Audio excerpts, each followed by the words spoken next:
So এটা হচ্ছে কোন অধ্যায়? সপ্তম অধ্যায়, ব্যবহারিক জ্যামিতি। এই অধ্যায় ইজি স্যার।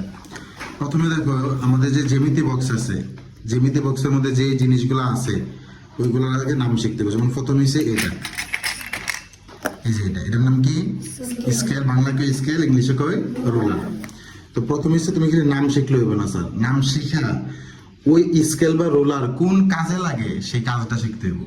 যেমন স্কেল কোন কাজে লাগে? স্কেল কাজে লাগে একটা রেখাংশ আঁকার জন্য এবং রেখাংশের দৈর্ঘ্য পরিমাপ করার জন্য, ঠিক আছে?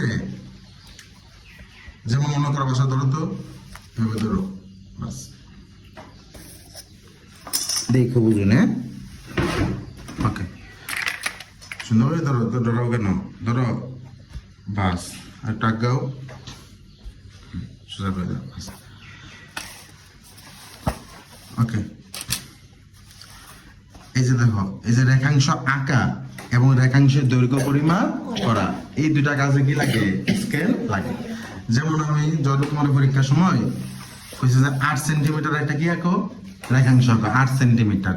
তাহলে 8 সেন্টিমিটার কো ওই যে শূন্য থেকে কোন এই যে 8 নাকি ভাইবা, শূন্য থেকে কি 8 হইছে না 8 সেন্টিমিটার। আচ্ছা, এখন স্যারে তোমার এইভাবে একটা দাগ দিলাম, ধরো এইভাবে একটা রেখাংশ আঁকলাম, এটা কত তুমি জানো? জানো না। তখন তুমি এটা মাপতা, এটা পরিমাপ করতে যে এটা কত সেন্টিমিটার। তখন তুমি কি করবে? স্কেল লইবা, লই এভাবে শূন্যতে লাগাই দেখবা কত হইলো 8.5 সেন্টিমিটার। তাহলে একটা রেখাংশ আঁকার জন্য এবং ওই রেখাংশটা কতটুক দৈর্ঘ্য মাপার জন্য কি লাগে? স্কেল লাগে। কি লাগে? স্কেল। তাহলে আমাদের রোলারের কাজ কি? একটা রেখাংশ আঁকা এবং রেখাংশটা কতটুকু ওইটা পরিমাপ করা, ঠিক আছে? আসো এই পাশে, এই যে স্কেল আছে না, স্কেলের এক পাশে দেখো, এখানে দেখো কি দেখা? সেন্টিমিটার। এক পাশে কি লেখা থাকে? সেন্টিমিটার। সেন্টিমিটার কত পর্যন্ত আছে তোমার এই স্কেলে? দেখো 15 পর্যন্ত, ঠিক আছে? তো স্কেলে সেন্টিমিটার, সরি এটা না, এই যে এখানে আমার এখানে দেয় নাই, মিলিমিটার নাই তোমার। এই যে দেখো সেন্টিমিটার আছে না, 0 থেকে 1 সেন্টিমিটার, এর ভিতরে দেখো ছোট ছোট ছোট ছোট করা দাগ আছে 10টা। তার মানে 1 সেন্টিমিটারের ভিতরে ছোট দাগ কয়টা? 10টা। আর যে এই ছোট দাগগুলো আছে না স্যার, এই ছোট দাগগুলোর বলে মিলিমিটার। কি বলে? তাহলে 1 সেন্টিমিটার সমান কত মিলিমিটার? 10 মিলিমিটার। 1 সেন্টিমিটার সমান 10 মিলিমিটার। আচ্ছা, আবার দেখো স্কেলে আছে না ইঞ্চিতে দেখানোতে, ইঞ্চি। এক পাশে কি লেখা থাকে? ইঞ্চি। যদি তোমার এটা নাই, কিন্তু এক পাশে কি লেখা থাকে? ইঞ্চি লেখা থাকে। তো একটা স্কেল, ওইটার মধ্যে যেই পাশে ইঞ্চি লেখা থাকে এ পাশে দেখবা 10 থেকে কটা ভাগ থাকে? 16টা ভাগ, ঠিক আছে? তাহলে আমাদের রোলারটা আমরা কি শিখবো? যে রোলার কোন কাজে লাগে? রোলার লাগে কি কাজে? কোন রেখাংশ আঁকতে কাজে লাগে এবং ওই রেখাংশটা কতটুকু সেটা মাপার জন্য কাজে লাগে। তাহলে রেখাংশ আঁকা এবং রেখাংশের দৈর্ঘ্য পরিমাপ করা।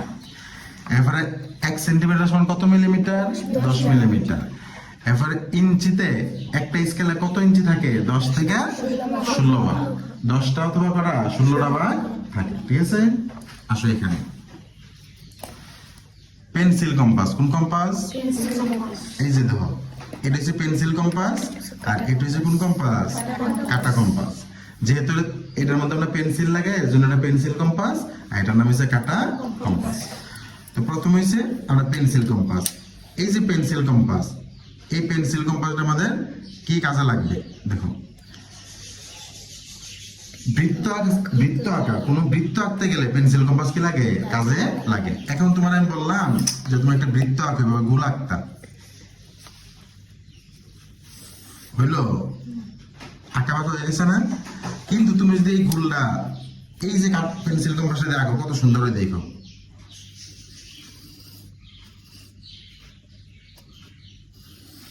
সুন্দর হয়েছে? এটা সুন্দর না? এটা এটা সুন্দর হয়েছে না? আমরা কি দিয়ে আঁকছি? Pencil compass. তাহলে তোমার বৃত্ত আঁকা হয় কি দিয়ে? পেন্সিল কম্পাস দিয়ে। বৃত্ত আঁকা হয় কি দিয়ে? পেন্সিল কম্পাস দিয়ে। বুঝা গেছে স্যার? তাহলে পেন্সিল কম্পাসের ব্যবহার কি? শেষ। এখন আসে স্যার কাটা কম্পাস। এই যে দেখো কাটা কম্পাস। কাটা কম্পাসটা কোথায়? এই যে এখানে, ঠিক আছে? এই কাটা কম্পাসের কাজ কি স্যার? দৈর্ঘ্যের তুলনা করা। কিসের তুলনা করা? দৈর্ঘ্যের তুলনা করা। কোন দৈর্ঘ্যটা ছোট, কোন দৈর্ঘ্যটা বড়, এটা তুমি তুলনা করতে পারবে কি দিয়ে? কাটা কম্পাস দিয়ে। যেমন দেখো, এই যে এখানে দুইটা দৈর্ঘ্য দিছি না স্যারে, এর মধ্যে কোনটা লম্বা কোনটা ছোট, এটা তুমি মাপতে পারবে না। এই যে দেখো, এভাবে ধরবা, এই যে প্রথমটা কতটুক? এতটুক না, দ্বিতীয়টা দেখছেন একটু কি বড়, ঠিক আছে? তাহলে কোনটা ছোট কোনটা বড় এটা মাপা যায় কি দিয়ে? কাটা কম্পাস, ঠিক আছে স্যার? এখন আসো আমরা যাই, এটা একটু পরে ভরাইতেছে কারণ এটা একটু ব্যাখ্যা বেশি। এই যে সাদা, এই যে কি সাদা, এই যে এটা,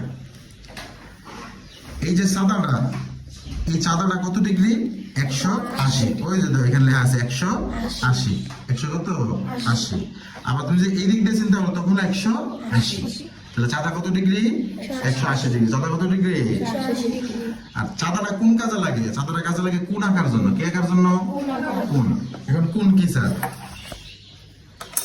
দেখো, ধরো দুটা রেখাংশ এসে কি হয়েছে? এই এ বিন্দুতে কি হয়েছে? মিলিত হয়েছে, ঠিক আছে? তো যে বিন্দুতে মিলিত হইব এখানে কি হয়? কোণ তৈরি হয়। তো এই কোণগুলো আঁকতে আমার কি লাগে? চাঁদা লাগে। কেমনে দেখো, তোমার পরীক্ষাতে কইছে 40 ডিগ্রি কোণ আঁকতে। কত ডিগ্রি? 40 ডিগ্রি। কত ডিগ্রি? 40 ডিগ্রি কোণ আঁকতে। তুমি কিভাবে আঁকবা?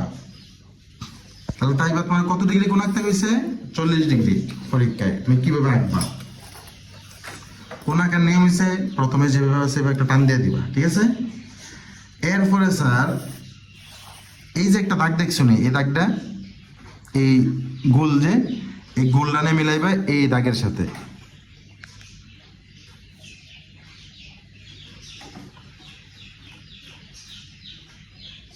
মিলছে? দেখছেন এখানে শূন্য তো মিলছে না, এই যে শূন্য, এই যে শূন্যর সাথে মিলছে না দাগ, আর এখানে দাগটার সাথে মিলছে এটা। তাহলে কত ডিগ্রি? 40। 40 কই স্যার? এই যে এখানে 40, ঠিক আছে? এই বরাবর দিয়ে একটা দাগ দিবা। এইটা হলো কত ডিগ্রি? 40 ডিগ্রি। এটা হলো কত ডিগ্রি? 40 ডিগ্রি। বুঝছো নি স্যার? এখন তোমার যদি বলে ধরো 50 ডিগ্রি রাখতা, কত ডিগ্রি? 50। কিভাবে আঁকবা? তুমি প্রথমে একটা কি করবা? যে কোনো একটা দাগ টান দিলা, ঠিক আছে? পরে সাদাটা কেমন মিলাইতে হয়? ওই যে তো শূন্য কোথায়? ওই যে এখানে 0 ডিগ্রি না, এই শূন্যটা কিন্তু এই দাগের সাথে মিলাইতে হইব, ঠিক আছে স্যার? আর এই যে লম্বা দাগটা দেখছো নি, এই লম্বা দাগটা মিলাইতে হইব এই মাথাটার সাথে। ওই যে দেখো, দেখো ওই 0 ডিগ্রি দাগ, এটা না শূন্যটা মিলাও। এই শূন্য মিলছে, কিন্তু এইদিকে কি লম্বাটা মিলছে? বাসার মিলছে না, কিন্তু এটা মিলাও এদিকে না, একটু এদিকে আনো, বাস ওখান মিলছে। ওখান কত ডিগ্রি? 50। 50 কই? এই যে এখানে দেখছো না, এই 50, ওই যে তো 50। তুমি ওদের স্যার উপরে দেখছো 30, এটা হিসাব হইতো না, এটা হিসাব হবে যখন তুমি এই পাশ দিয়ে হিসাব করবা শূন্যর থেকে। এলে 50 কোথায়? এখানে না, এই হলো 50 বরাবর এইটা, বাস এখানে। এই হলো কত ডিগ্রি? 50 ডিগ্রি। তাহলে এইভাবে তুমি কোণ আঁকতে গেলে কি কাজে লাগে? চাঁদা। কোণ আঁকতে কি কাজে লাগে? চাঁদা কাজে লাগে, ঠিক আছে? এবং কোণটা মাপতেও কি কাজে লাগে? চাঁদা কাজে লাগে। তাহলে এই শেষ আমাদের কার ব্যবহার? চাঁদার ব্যবহার। এবং আরেকটা বিষয়, চাঁদা দেখতে কেমন? ফুল বৃত্ত না অর্ধবৃত্ত? অর্ধবৃত্তাকার, ঠিক আছে? চাঁদা দেখতে কেমন? অর্ধবৃত্তাকার। এটা হলো কি? ত্রিকোণী। তি অর্থ হলো 3 স্যার। তি অর্থ কি? 3। আচ্ছা, এই যে দেখো ত্রিকোণী কোণগুলা, এই যে দুইটা, এই যে এটা কোণা করা 1টা 2টা 3টা, এটা একটা ত্রিকোণী। আবার এটার কোণ দেখো 1টা 2টা 3টা, এটা একটা ত্রিকোণী, ঠিক আছে? 3টা কোণা যেহেতু এর নাম কি? ত্রিকোণী। এখন এইখানে যে ত্রিকোণী আছে এগুলা কি 1টা না 2টা? 2টা না, 2টা কিন্তু 2 রকম। এটা একরকম, এটা আরেক রকম। দেখো একটা খাটো একটা কি লম্বা, নাকি? আচ্ছা, এই 2টা ত্রিকোণী বুঝতে হবে। এই যে ত্রিকোণী, এটা কিন্তু এক ধরনের ত্রিভুজ। ত্রিভুজ পড়ছো না? এটা হচ্ছে চতুর্ভুজ, কারণ এটা বাহু কয়টা? 1টা 2টা 3টা 4টা। আর এটা হচ্ছে ত্রিভুজ, কারণ কি? এটার বাহু কয়টা? 3টা, 1টা 2টা 3টা। যদি বাহু থাকে কয়টা? 3টা, যদি বাহু থাকে কয়টা? তিনটা, তাহলে এটা কয় ত্রিভুজ। আর যদি বাহু থাকে কয়টা?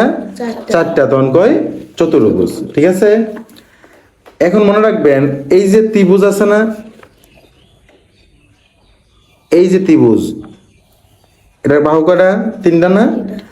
তিনটা কোণ আছে না, তিনটা কোণ মিললা হইব 180 ডিগ্রি। তিনটা কোণ মিললা কত হইব?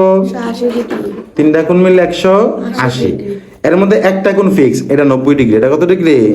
90 ডিগ্রি। আর বাকি দুইটা মিললে হইব 90 ডিগ্রি। এটা ফিক্স, এটা কি কত ডিগ্রি? 90। আর এই বাকি দুইটা মিললে কত হইব? 90 ডিগ্রি। এর মধ্যে এই যে স্যার এখানে বইয়ে লেখা রাখছি, দেখো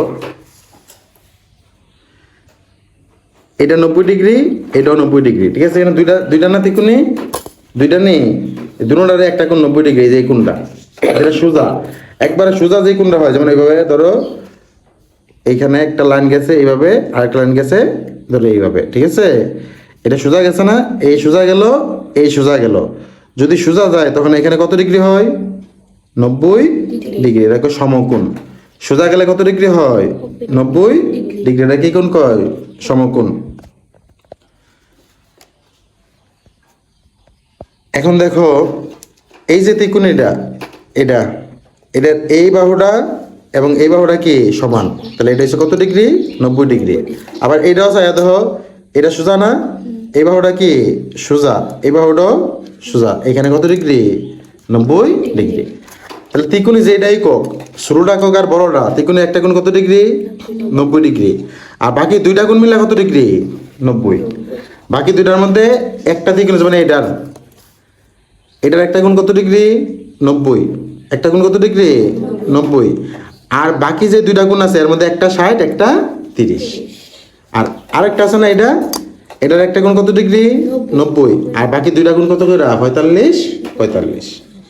আর তিনটা মিললে কত ডিগ্রি স্যার? তিনটা মিললে হয়েছে 180 ডিগ্রি। তিনটা কোণ মিললে কত ডিগ্রি? 180 ডিগ্রি। বুঝা গেছে স্যার? আর ত্রিকোণের এই যে 90 ডিগ্রি, এটা কি কোণ কয়? সমকোণ। কি কোণ কয়? ত্রিকোণের তিনটা কোণা মিললে কত ডিগ্রি? 180। তিনটা কোণা মিললে 180। ত্রিকোণের একটা কোণ ফিক্সড 90 ডিগ্রি। ঠিক আছে, আর একটা ত্রিকোণের বাকি দুইটা কোণ হচ্ছে 45, 45 করে 90। আর আরেকটা ত্রিকোণের হচ্ছে একটা 60, একটা কি 30। ওকে, এই যে দেখো ত্রিকোণের কোন কাজে লাগে? লম্ব আঁকতে। কি কাজে লাগে? লম্ব আঁকতে। লম্ব কোণগুলো বুঝছো?